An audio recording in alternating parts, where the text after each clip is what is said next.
Merci de nous rester fidèles. Il est 9h à Bamako.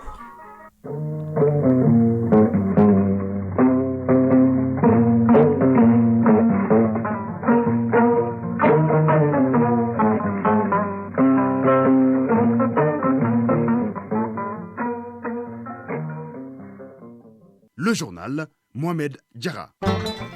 Mesdames, Messieurs, bonjour. Au sommaire de cette édition, le vérificateur général a remis hier son rapport 2022 au président de la transition, le colonel Assimi Goïta, en chiffres 238 pages, 23 vérifications financières et de conformité. 2 innovations sont à retenir. La dénonciation au pôle économique et à la section des comptes de la Cour suprême. Nous ferons le point avec Sira Bachili. Le ministre de l'Industrie et du Commerce était cette semaine face aux opérateurs économiques pour parler des stratégies de financement des filières porteuses au Mali. C'était en marge de la semaine commerciale du Mali qui se tient à la FEBAC. En sport, nous parlerons essentiellement de football avec la Coupe du Monde des moins de 17 ans. Les cadets maliens continuent les préparations en Arabie Saoudite. Fabrou Gouti sera là pour les détails. À suivre le dossier culture de cette édition avec Alpha Maïga, nous parlerons du rôle de légitimité traditionnelle de nos sociétés. Voilà pour le sommaire, mesdames, messieurs, installez-vous confortablement, tout de suite les détails. Le vérificateur général a officiellement remis hier son rapport 2022 au président de la transition, le colonel Assimi Goïta. Un document de 238 pages qui retrace les dysfonctionnements constatés au sein de l'administration publique. En 2022, par exemple, le vérificateur général a effectué 23 vérifications financières et de conformité. 2 innovations majeures, les dénonciations au pôle économique et à la section des comptes de la Cour suprême et l'évaluation des politiques publiques. Des dossiers ont été déjà transmis. Le président de la transition a félicité l'équipe avant de rappeler l'importance de la lutte contre la corruption dans la refondation du Mali. On fait le point avec Sira Bachili. L'État aux trousses des délinquants financiers. Cette tâche revient au vérificateur général en menant des investigations dans les services publics et à tous les niveaux. Le bureau du vérificateur est donc l'arme dissuasive de l'État pour assainir l'administration publique. Et comme l'exige la loi, le vérificateur général remet officiellement son rapport 2022 au président de la transition, le colonel Assimi Goïta. Il contient les irrégularités financières, celles administratives, la vérification de performance des services et le suivi des recommandations. Samba Alhamdou Babi, vérificateur général. Le rapport annuel 2022 prend également en compte les saisines reçues des citoyens, des organisations de la société civile et du gouvernement. Il est riche de 36 missions de vérification et d'évaluation des politiques publiques. En 23 vérifications financières et de conformité, 3 vérifications de performance, 8 vérifications de suivi des recommandations et 2 évaluations de politique publique. Le rapport du vérificateur, un contrôle de la gestion publique, une synthèse des observations, analyses critiques et suggestions avec cette innovation. La dénonciation dans les rapports dits individuels qui donnent des détails sur les dysfonctionnements. 22 ont été transmis au pôle économique et 21 à la section des comptes de la Cour suprême. À cet effet, le bureau du vérificateur général travaille en synergie avec les autorités judiciaires et le contentieux de l'État. En ce qui concerne les suites judiciaires, des dossiers transmis au président de la section des comptes de la Cour suprême, 5 dossiers ont été déférés au parquet général de la Cour suprême. 5 sont en instruction par les conseillers rapporteurs durant lesquels comparaissent les personnes poursuivies. 11 ont fait l'examen par les chambres de la section des comptes. Les missions de vérification ont porté sur 8 secteurs dont l'eau et l'énergie, les mines, le transport et la santé, choix approuvé par le président de la transition. Colonel Assimi Goïta. La gestion des ressources publiques est prioritaire pour une nation qui veut construire son avenir. Elle requiert de se faire une grande responsabilité sur le plan à la fois normatif et éthique. C'est pourquoi la transparence, la redevabilité et la lutte contre la corruption et la délinquance économique et financière font partie des priorités des autorités de la transition. C'est également la raison pour laquelle je souhaite que toutes les actions de la transition aient comme fil conducteur la rigueur dans la gestion et la moralisation des comportements. Et le chef de l'État de poursuivre sur l'intérêt des 4 missions du bureau du vérificateur général, la vérification financière et de conformité, celle de suivi, la vérification de performance et le suivi des recommandations. La diversité des interventions du bureau du vérificateur général offre ainsi une boîte à outils pour le gouvernement pour apprécier notamment la régularité et la sincérité des opérations de dépenses la conformité des actes posés relativement à l'application rigoureuse de la réglementation. Les résultats de ces différentes missions contribueront à renforcer les réformes engagées pour la refondation de l'État. J'invite par conséquent le gouvernement à veiller à la mise en œuvre des recommandations catalyseurs de certains des changements à induire dans notre administration. En plus du suivi de la judiciarisation des dossiers, le gouvernement accordera une attention particulière à l'application des sanctions administratives et disciplinaires. De la matière et des propositions pour différents secteurs, le président de la transition qualifie ce rapport de source d'inspiration pour beaucoup de projets. J'ai retenu avec une attention toute particulière la nécessité de mettre en place un système de contrôle de qualité des médicaments, aliments, boissons et eau, de prendre des mesures appropriées en vue d'une gestion adéquate des stocks de réactifs périmés, de faire adopter la politique nationale du volontariat et des textes y afférents et de favoriser sa mise en œuvre, de conforter les actions de sécurité alimentaire afin d'améliorer la résilience des populations vulnérables. S'agissant des politiques publiques évaluées et tenant compte du développement des technologies de l'information et de la communication, des choix stratégiques de planification, de mise en œuvre et de suivi de nos politiques publiques s'impose. A souligné la bonne note du vérificateur général à l'administration publique quant au suivi des recommandations. De 52% en 2021, il est passé à 58%. Un progrès. L'autre innovation en matière de vérification, c'est l'évaluation des politiques publiques pour mieux les recadrer. Une délégation du Centre national d'alerte précoce de Guinée en visite de travail au Mali. Elle a été reçue par le Premier ministre. Au sein des échanges, le partage d'expériences entre les deux pays afin de mutualiser les actions. La mission conduite par Al-Khali Bangoura est venue prendre les conseils et directives du chef de gouvernement. Nous l'écoutons au micro de Ibrahima Traoré. D'exprimer notre satisfaction par rapport à la collaboration qui existe entre la Guinée et le Mali. Mais le sujet dont on a sérieusement parlé porte sur la coopération et la collaboration entre nos deux centres. Le centre d'alerte précoce du Mali, qui est notre aîné, et le centre d'alerte précoce de la République de Guinée, dans le cadre de la consolidation de la paix et de la sécurité dans notre espace. Notre mission ici, c'est une mission de partage d'expériences, de bonnes pratiques dans la collecte des informations, la collecte du renseignement, le traitement et la préparation de l'alerte à l'endroit du décideur pour une meilleure prise de décision. Et nous attendons que le centre du Mali continue de nous appuyer, continue de nous accompagner. Je veux rappeler tout simplement que le Mali déjà est venu en Guinée depuis 2022 pour partager les mêmes expériences avec notre équipe. Nous allons continuer à renforcer nos relations de travail, de coopération, mais surtout nos relations de fraternité. Al-Khali Bangoura, à l'instant, chef de la délégation du Centre national d'alerte précoce, il répondait aux questions de Ibrahim Traoré après l'audience que le Premier ministre leur a accordée. Comment faciliter le financement des filières porteuses au Mali? La question a été débattue lors d'un panel. La Chambre du commerce et de l'industrie du Mali a réuni les opérateurs économiques autour du sujet. Le ministre du commerce et de l'industrie était l'une des personnes ressources pour aborder cette problématique. Une rencontre organisée en marge de la SECOMA, la semaine commerciale du Mali. On fait le point avec Salimata Dao. Financer les filières porteuses, c'est développer le Mali. C'est en ces termes que le ministre de l'Industrie et du Commerce a conclu sa communication.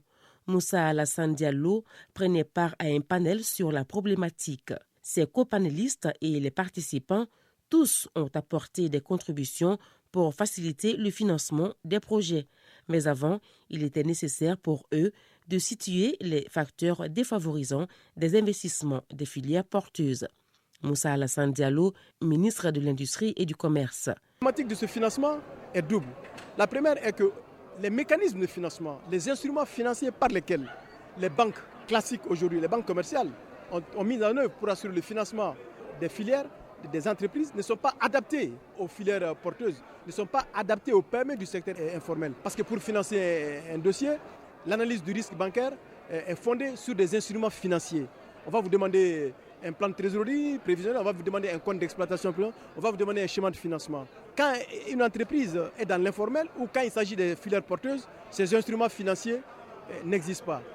Tout comme les modérateurs, les acteurs industriels sont convaincus qu'il faut organiser les filières et faire des alliances commerciales. Un aspect très important a été évoqué, il concerne les institutions financières. Moussa Alassane Diallo, ministre de l'Industrie et du Commerce. Il faut changer donc de méthode d'analyse du risque en passant de l'analyse du risque basée sur les risques financiers pour le porter sur les risques physiques. Autrement dit, une meilleure connaissance du client, une meilleure connaissance de l'outil de production, une meilleure connaissance des recettes, autrement dit les cash flows. Et sur la base de ces cash flows-là, maîtriser les recettes à travers leur domiciliation dans les livres des banques de façon à nous permettre d'analyser leur capacité d'endettement et par conséquent leur capacité de remboursement. C'est ce mécanisme-là que nous allons développer avec les banques pour permettre d'assurer le financement, n'est-ce pas, des filières porteuses, le financement du secteur informel en dehors de tous les instruments financiers développés au niveau du secteur bancaire. Ce panel est inscrit à l'agenda de la SECOMA, la semaine commerciale du Mali. L'événement est mis à profit pour faire des réflexions et échanger sur les défis du monde des affaires. Direction San pour parler de la mise en relation des acteurs du maraîchage et foire aux intrants et équipements maraîchers. L'activité entre dans le cadre du projet ProAride, programme agroalimentaire pour la résilience intégrée et le développement économique et social. On fait le point avec Idrissa Kouné. Cet atelier de mise en relation des acteurs du maraîchage est couplé à 3 jours de foire aux intrants et équipementiers maraîchers.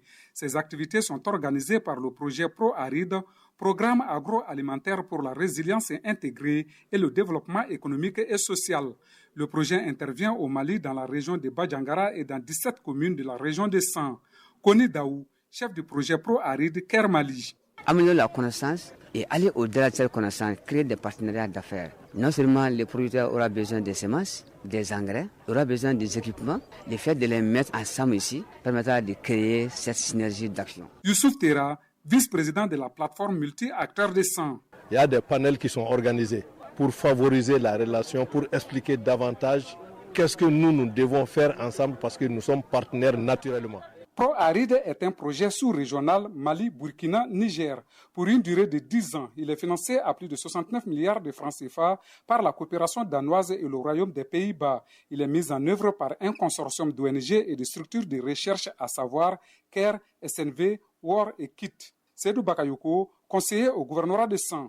J'encourage et exhorte l'équipe chargée de l'exécution du programme ProArides à persévérer dans le renforcement des capacités des acteurs du marché, particulièrement les organisations et institutions de microfinance et fournisseurs d'intrants afin de développer les relations d'affaires entre ces acteurs. Une visite guidée des stands a permis aux autorités de mieux comprendre la portée du projet.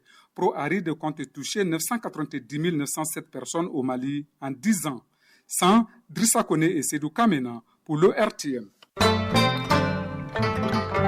L'actualité internationale au Sénégal, 15 personnes ont été interpellées après qu'un corps sans vie d'une personne soupçonnée d'être homosexuelle a été exhumé et brûlé samedi 28 octobre au soir à Kaolack, ville à 200 km à l'est de Dakar. Ces personnes ont été arrêtées après l'incendie de la dépouille d'un individu soupçonné d'être homosexuel. Le corps sans vie avait été déterré, sorti d'un cimetière de Kaolack, traîné dans la rue, puis brûlé au milieu d'une foule. D'autres personnes avaient aussi mis feu au domicile du défunt. Certains individus ont été identifiés grâce à l'exploitation des vidéos tournées le soir des faits, explique le procureur Abbassi Yayawan. Au Tchad, l'opposant Succès Masra est arrivé hier à N'Djamena. Le patron du parti des transformateurs y a été accueilli par le ministre de la Réconciliation nationale et de la Communication. Il avait quitté le pays au lendemain de la répression sanglante des manifestations du 20 octobre 2022. Un mandat d'arrêt international avait été émis à son encontre. Ce retour a été permis par la signature d'un accord avec le gouvernement à l'issue d'une médiation à Kinshasa le 31 octobre 2023. En RDC, la MONUSCO se déploie face à la menace des rebelles du M23 dans l'est du pays. L'opération Springbok a été lancée ce vendredi conjointement avec l'armée congolaise. Les violents affrontements ont repris depuis début octobre, ce qui pousse la MONUSCO à déployer un dispositif de sécurité, notamment dans les localités de Saké et Ngoma. Pour l'instant, au-delà du nom de l'opération, aucune information n'a été donnée sur les modalités ni sur les moyens donnés à Springbok pour agir. Malgré le lancement de Springbok, la MONUSCO commencera son retrait à partir du mois de décembre suite à la demande de la présidence congolaise après plus de 20 ans de présence dans le pays. Les sports dans une poignée de secondes.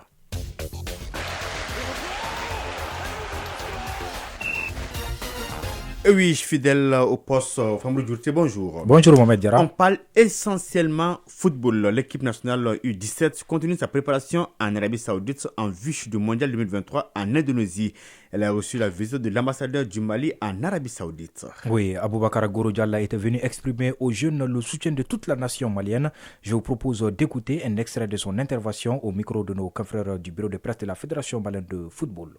Nous avons saisi l'occasion pour leur renouveler les encouragements de toute la nation. Ils ont déjà reçu les drapeaux avant leur départ à Bamako. Donc il n'était pas question pour nous de donner un nouveau drapeau ici, mais d'accompagner l'acte qui a été accompli au niveau national. Nous, en tant que représentants du Mali ici, leur dire que toute la nation compte sur eux. Je leur ai dit qu'ils sont eux aussi des ambassadeurs du Mali dans la mesure où quand vous allez représenter un pays, vous allez défendre ce pays, vous accomplissez la mission d'un ambassadeur. Nous leur avons souhaité bonne chance et beaucoup de courage. Je fais confiance à leur talent. Inch'Allah, je pense que les choses se passeront très bien. Voilà, c'était là Boubacar Goro Diallo, ambassadeur du Mali en Arabie Saoudite. Le mondial des moins de 17 ans 2023, c'est du 10 novembre au 2 décembre en Indonésie. Le Mali est dans le groupe B avec l'Espagne, l'Ouzbékistan et le Canada. Avant la CAN 2023, la Côte d'Ivoire offre un apéritif conséquent aux amoureux du ballon rond. La Ligue des champions féminines de la CAF. Oui, le tournoi démarre ce dimanche 5 novembre et c'est jusqu'au 19 novembre à Abidjan, Côte d'Ivoire. 8 clubs participent à la compétition. Le champion du pays hôte, le champion en titre et les 6 clubs vainqueurs des tournois qualificatifs organisés par zone. Ces 8 équipes sont réparties en 2 groupes de 4 équipes. Les 2 premiers de chaque groupe sont qualifiés pour les demi-finales. Le représentant de la zone Ouest A, en l'occurrence l'AS Mandé du Mali, est logé dans le groupe B en compagnie de l'AS Phare du Maroc, tenante du titre, mais aussi Ampem de Arquois du Ghana et Urganes de la Guinée équatoriale. C'est le stade Amadou Ngon Coulibaly qui abritera le match d'ouverture entre Atlético Club d'Abidjan et Sporting Club de Casablanca, 2 clubs qui sont à leur première participation dans la compétition. L'AS Real fera sa première sortie ce lundi 6 novembre. Ce sera contre Huracanes. Et je rappelle que Mandé est à sa 2e participation après 2021.